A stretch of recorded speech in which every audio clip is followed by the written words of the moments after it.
Okay, in this section, so this is a review. We're going to review a number of the herbs that we've covered in medicinal herbology or medicinal herbs. And we're going to focus on the system that the herb addresses. Okay? So some of the medicinal properties is going to give us a cue there, but otherwise I want to see how you do in terms of the correlation. So I want you to put it in, hopefully I can see this in chat.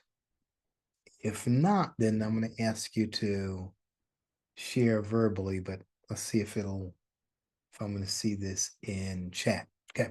So the first, starting from the beginning, shepherd's purse, internal bleeding healer. Already a cue there, right?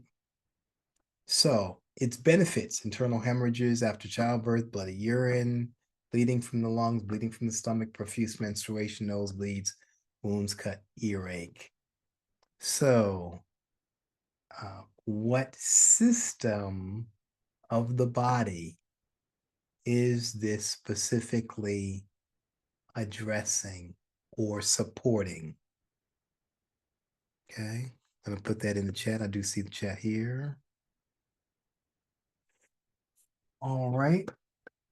Okay, so I got two answers here. I've got circulatory and I've got gut. The system. Okay, now let's look at the medicinal properties. Well, first, let's go back to this: internal hemorrhages, bleeding after childbirth, and this would be more particular: bleeding after childbirth. Bloody urine or blood in the urine, blood in the lungs, blood in the stomach. Okay. A profuse or heavy menstruation, nosebleeds, wounds. That is circulatory first.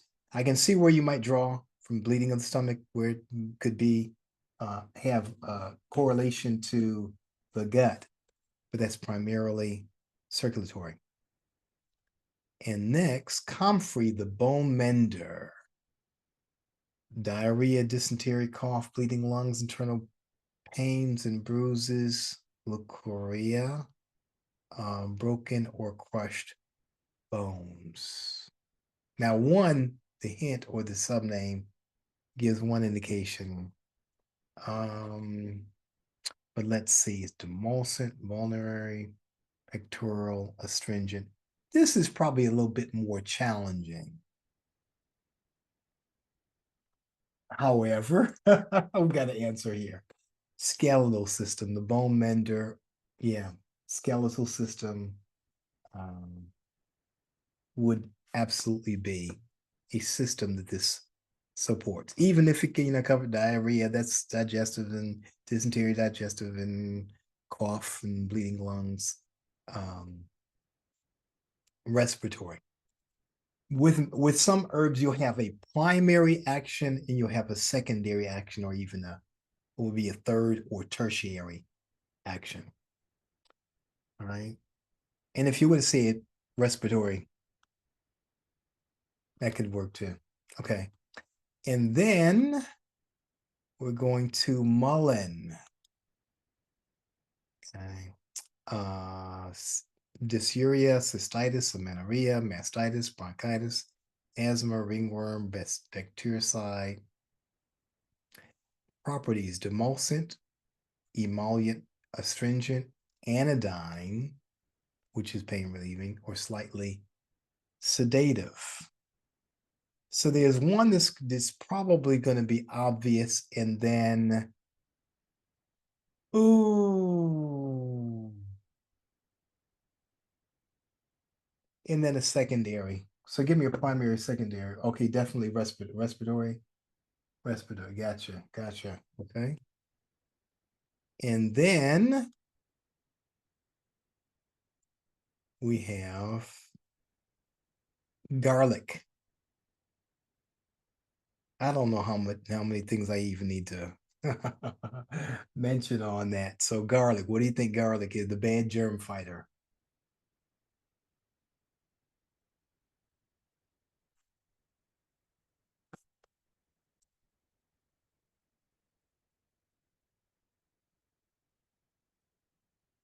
Okay, did I get one or two? Okay.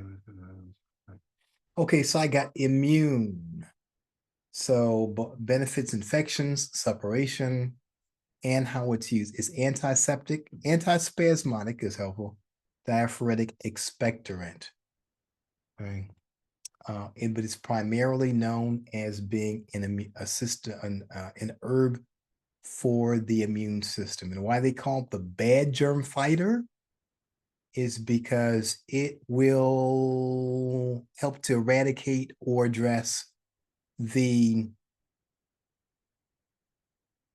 unhealthy bacteria that's in the body without disturbing the healthy or the friendly. In fact, when you hear about antibiotics,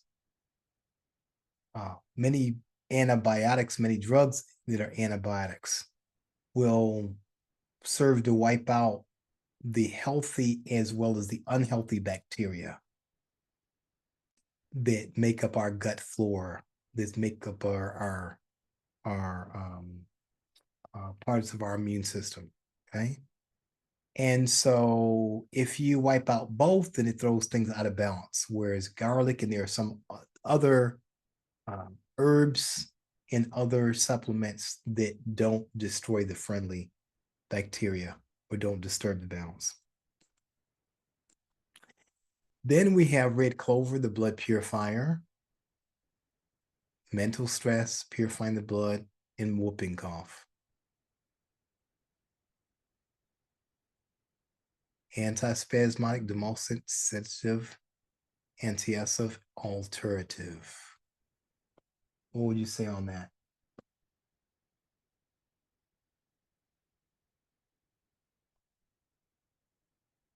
Do I have new or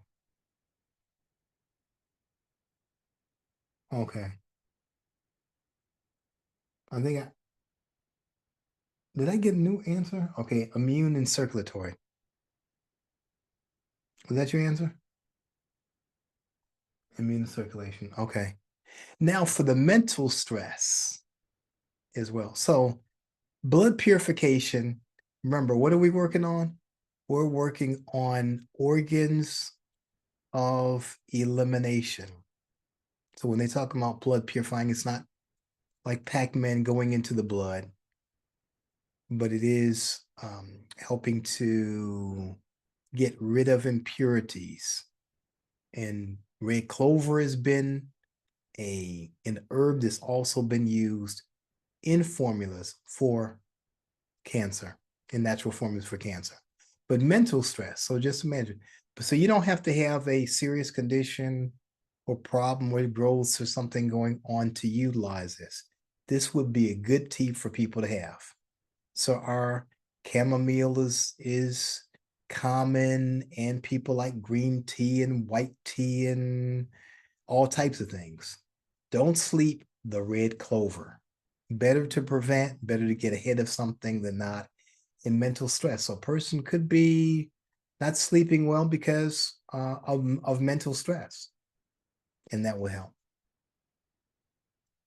And so got immune circulation. You could even say some respiratory. Okay, red clover. Okay. And so I'm going to go to another PowerPoint as well.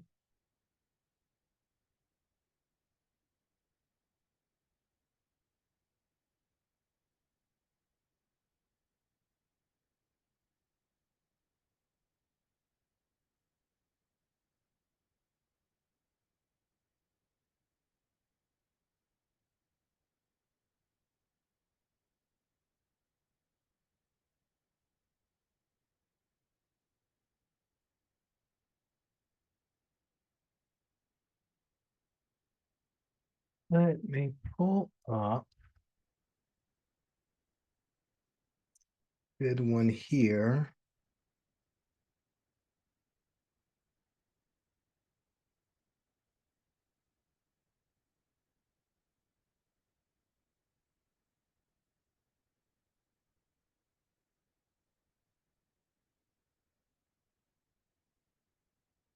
Good viewpoint. I'm gonna get away from the glossary of terms for a second. Good view, Aisha? No, not yet. Do you want me to pause it? Oh, not okay. Yeah, you can. Oh, okay. In this section, we're going over the mints, the metal enhancer. Okay. Gas. This benefits gas, upper and lower, dyspepsia.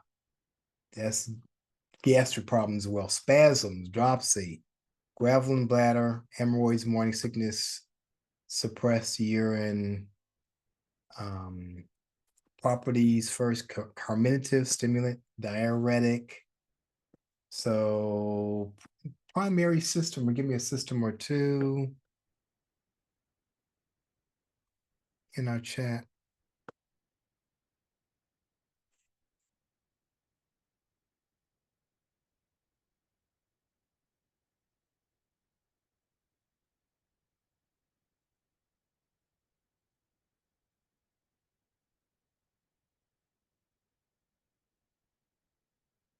Digestive, yep.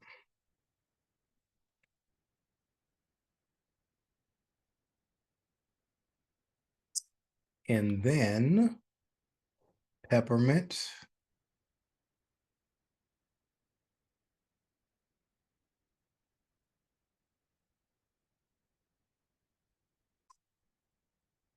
Similar,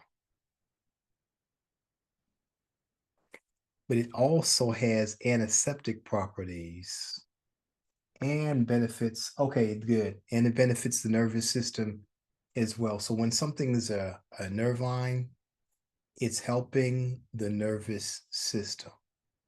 So you can use the peppermint for the digestive system. You can use it for the for the nervous system and the digestive system.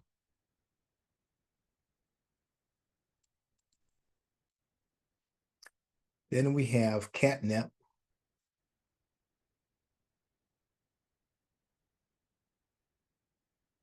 Benefits fever, stomach acid, colic flatulence, or colic, and that would be in children, flatulence, also producing urination where it stopped. Now, interesting because one of the first medicinal properties is as an anodyne. Remember what anodyne is?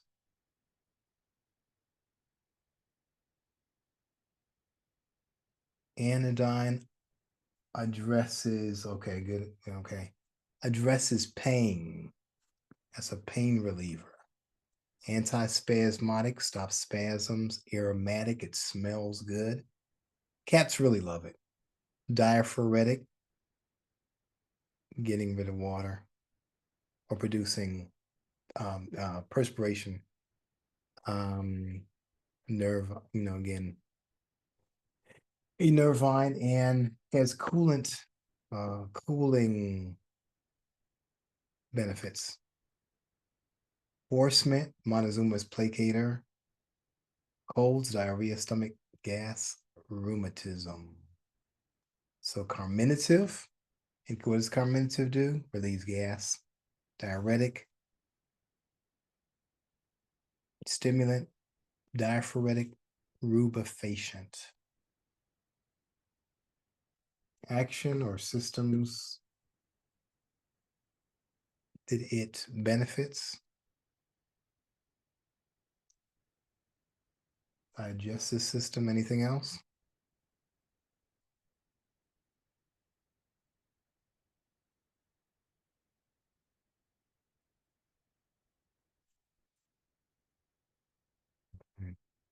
And rubefacient is important here as well. What does rubefacient do? Rubefacient do? It brings redness. It increases circulation.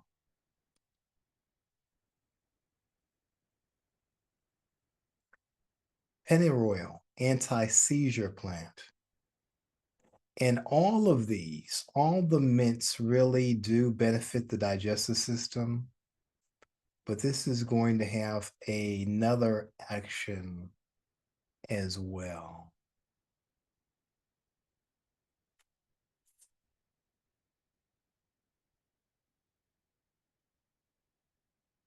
What do you think that is?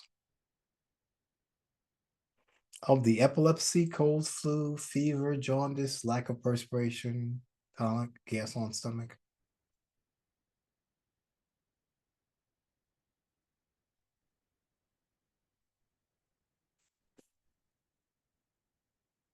Anywhere. Anti-seizure. What system? I give you nervous system. Yep. Good. And there is section or information in here that you'll see that I'm not going to hold you to anything heavy in terms of the uh, um, what do you call plant morphology. In this section here, for example, on mints, one thing that will stand out, you may hear something more about, is that mints have square stems. Okay. All square stem plants are not mints, but all mints have square stems. If you were to look at them up close, you would see that they have square stems.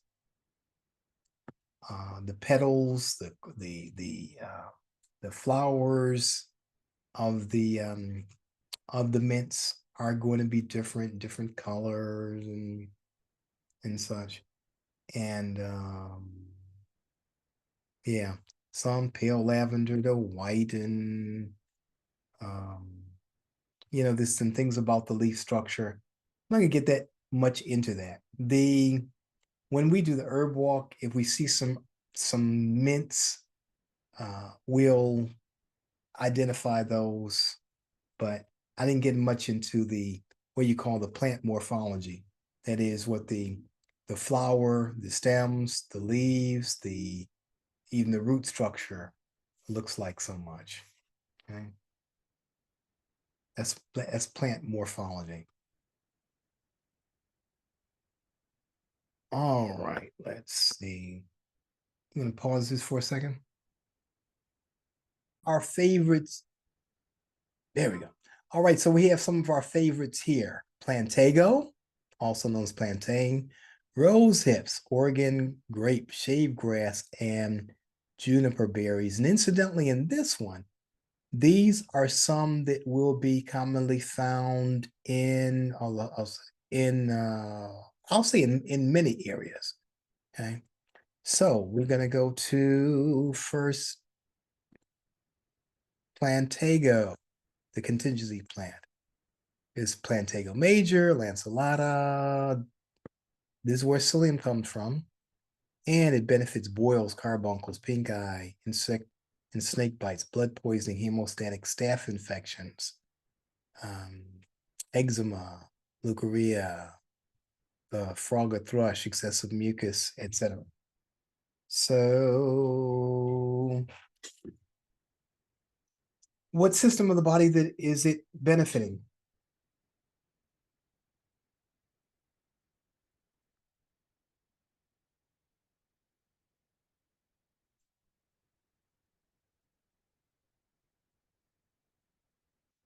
Skin, it can. I'm looking for something else, and you can apply it externally, but oh, a more primary action. Oh,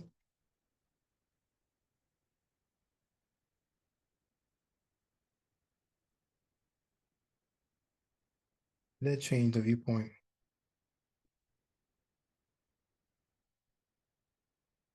So here, look at it is a really very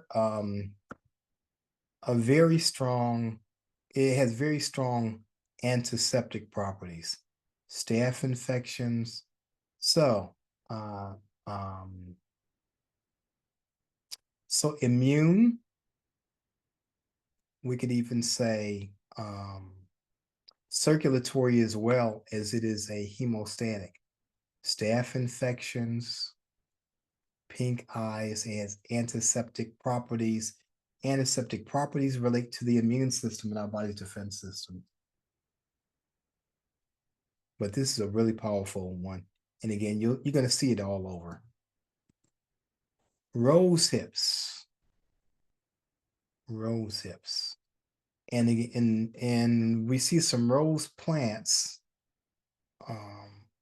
or some rose bushes. You'll see these buds here. You'll see these hips there. Considered a nutritional, colds, arteriosclerosis, source of vitamin C, nutritional jam. Immune, yeah. Vitamin C would tend to support the immune system. Nutritionally, it would support the immune system. Prevention of colds, it would help the immune system as well.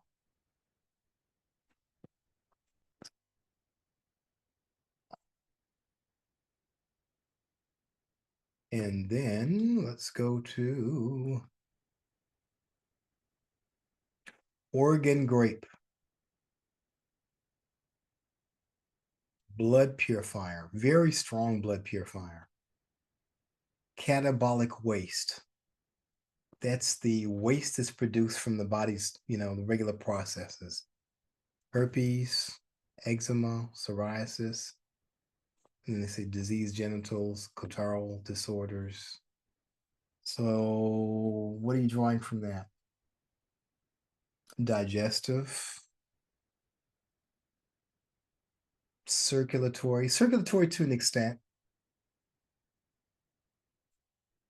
Stronger action. Now it is, and by the way, when you see alternative there, it alters things. And as a detergent that's cleaning out, digestant is a secondary benefit as well. Any other stabs at this?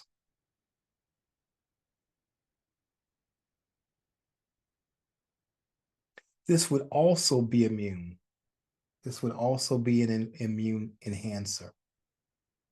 Okay. As it addresses the blood, it addresses catabolic waste, the waste products and things like that, and getting rid of a virus like herpes. And you have different forms of herpes, by the way. Okay, the genital herpes and you have different forms of herpes. Eczema for skin, it cleans up and cleans out. And that is a function of the immune system. And then shave grass, the renal rejuvenator. Foul smelling sores, nephritis, prostatic, kidney bleeding, inflamed renal mucosa. So it's astringent, antiseptic, tonic, diuretic, emmenagogue, hemostatic. So what system of the body?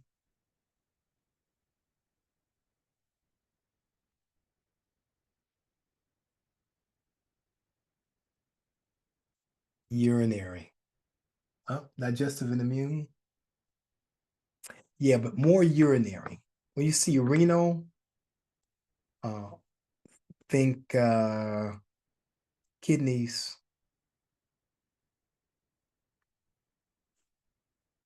Yeah, the renal mucosa most strongly. Okay, and then when they say gravel or stones, they're talking about gravel or stones in the kidneys.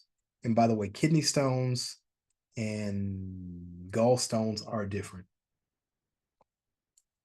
All right, let's do a couple more. Juniper berries, the pancreatic pal, renal catarrh. Going back to those renals, GLEAT. Diabetes, scorbutic diseases relating to lack of vitamin C, contagious diseases, hypoglycemia, pancreatic and adrenal dysfunction. I didn't address this one as strongly, but this give me an excretory. So if it's pancreas, the pancreas is in what system of organs?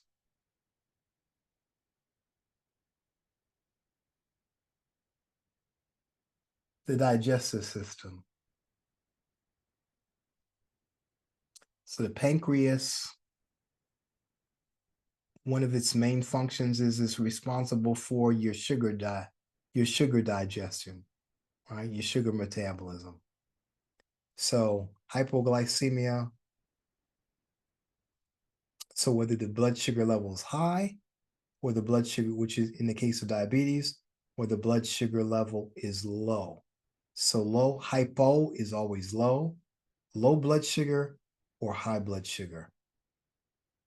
Okay. Dysfunction of the pancreas and the adrenals, which sit on top of the kidneys.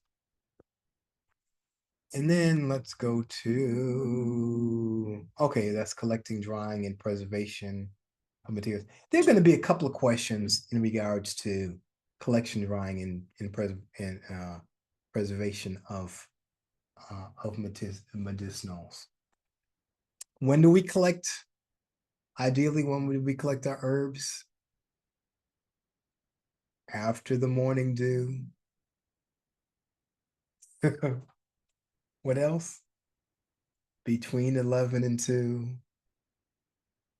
When you can see what to do. Right? So what is that? After the morning dew. We don't want moisture on the herbs. Between 11 and 2, when the sun is at its apex, when it's high in the sky, not when it's sunset or early in the morning. Early in the morning is when you tend to get the dew. Midday, the sun has pretty much burned it off, dried it out.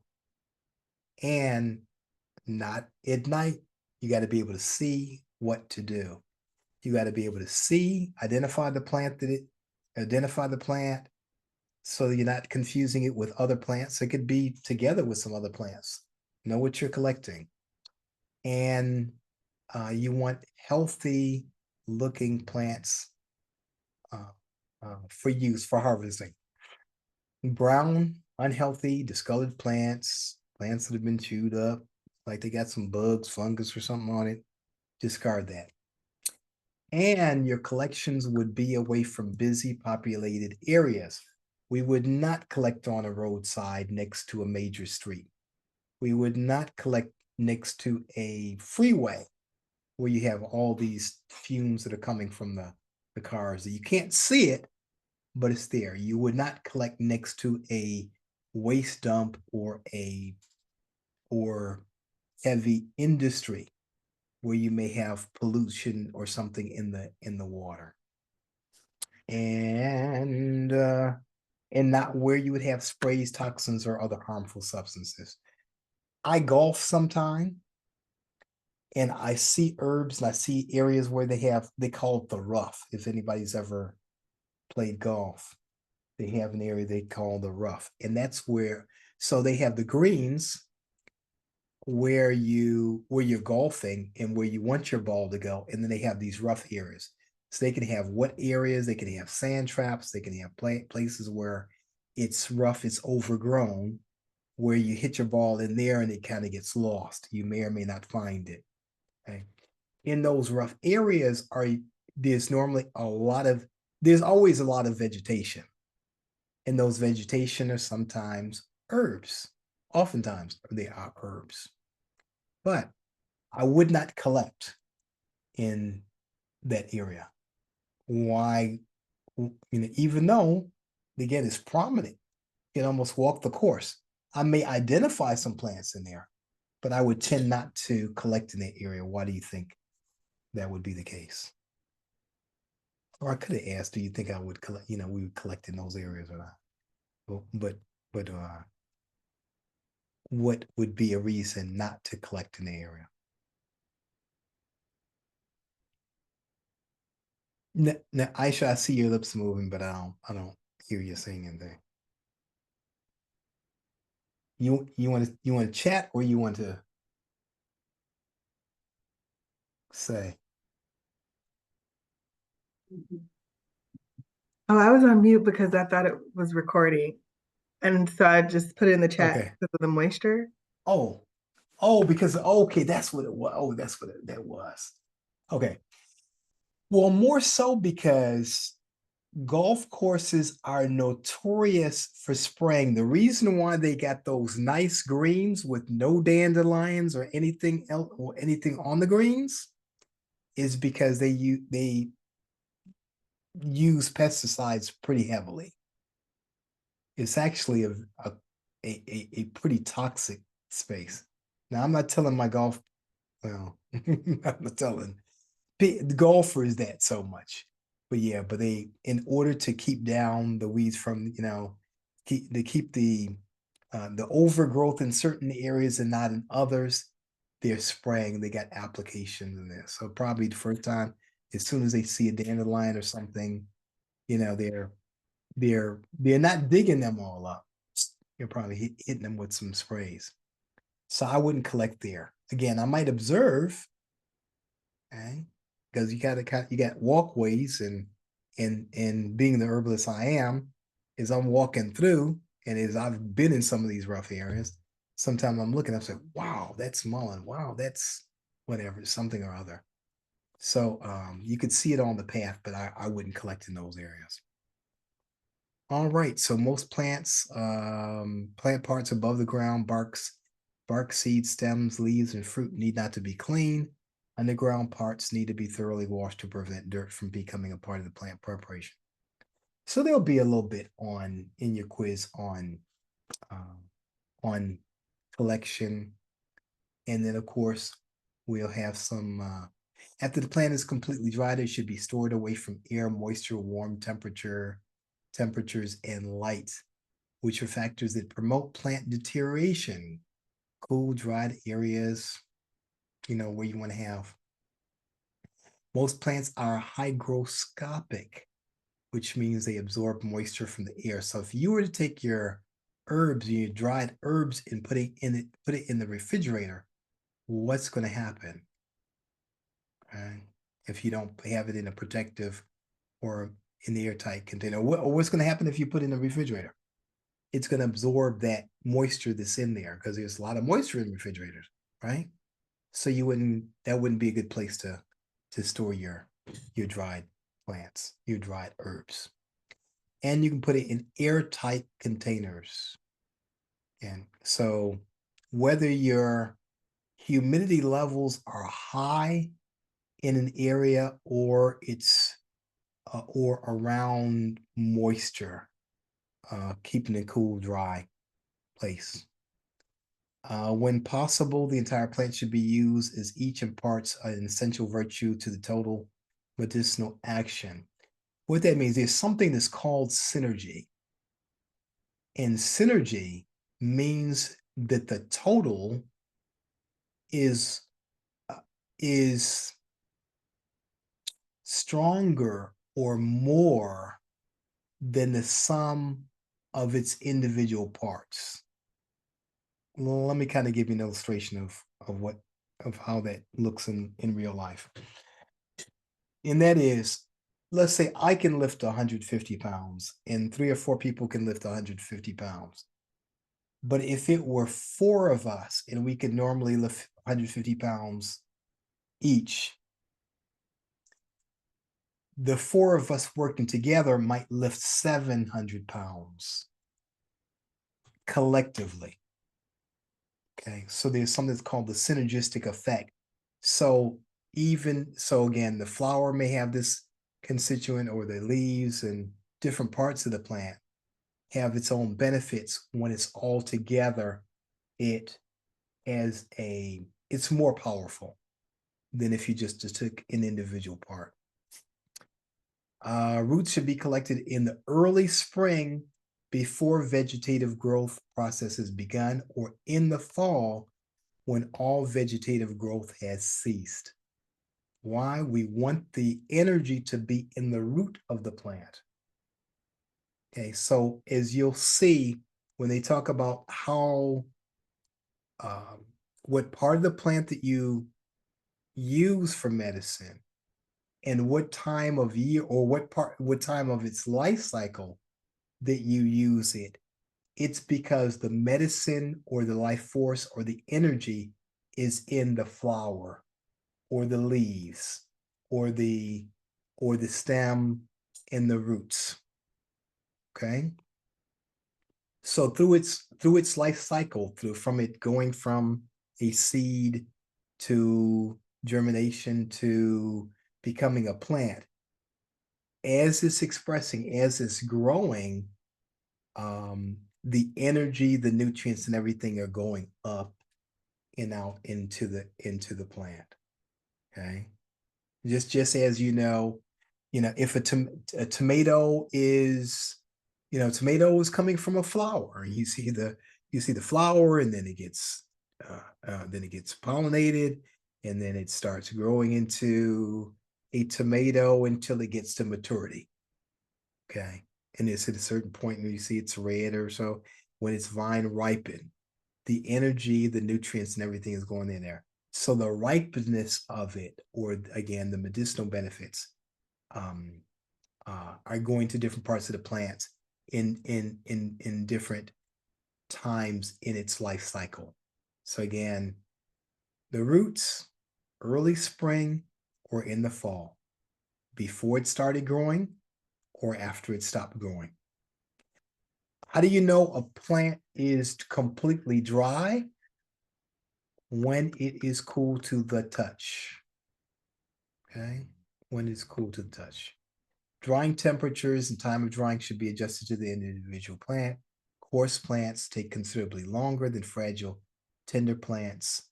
89 to 100 degrees Fahrenheit is called gentle heat and is considered optimum.